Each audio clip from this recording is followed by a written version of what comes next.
નમસ્કાર મિત્રો, મારી ચેનલમાં તમારું સ્વાગત છે। ભારતીય હવામાન વિભાગ આઈએમડીના ત્યારે પ્રારંભિક સંકેતો સ્પષ્ટપણે સૂચવે છે કે આ વર્ષ શિયાળો ફક્ત વહેલો જ નહીં પણ પહેલાં કરતાં વધુ તીવ્ર અને લાંબો પણ રહેશે।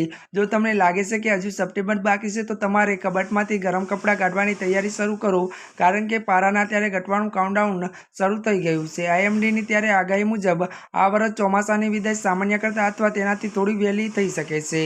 વધુ વાત કરવામાં આવે તો ચોમાસાની વિદાય સાથે ઉત્તર તરફથી ઠંડા અને સૂકા પવનો માટે રસ્તો સાફ થઈ ગયો। હવામાન વિભાગે આગાહી કરી છે કે ઓક્ટોબરના પહેલા અઠવાડિયે દિલ્હી, એનસીઆર અને ઉત્તર ભારતના મેદાન વિસ્તારોમાં રાત્રિ અને સવારનું તાપમાન ઘટવાનું શરૂ થશે। હળવી ઠંડીનું આગમન સવારે તેમને થોડીક ઠંડી અને ઝાકળ ટીંપા જેવા મળશે। ત્યારે ભલે દિવસે તડકો હોય પણ સાંજ પડતા હવામાન બદલાશે અને દિવાળી સુધી સંપૂર્ણ શિયાળો। ત્યારે મિત્રો ઓક્ટોબરના અંતથી નવેમ્બર સુધી એટલે કે દિવાળી પછી અને ત્યારે ઠંડા લાગશે અને ત્યારે મિત્રો ગરમ કપડાં કાઢવા પડશે।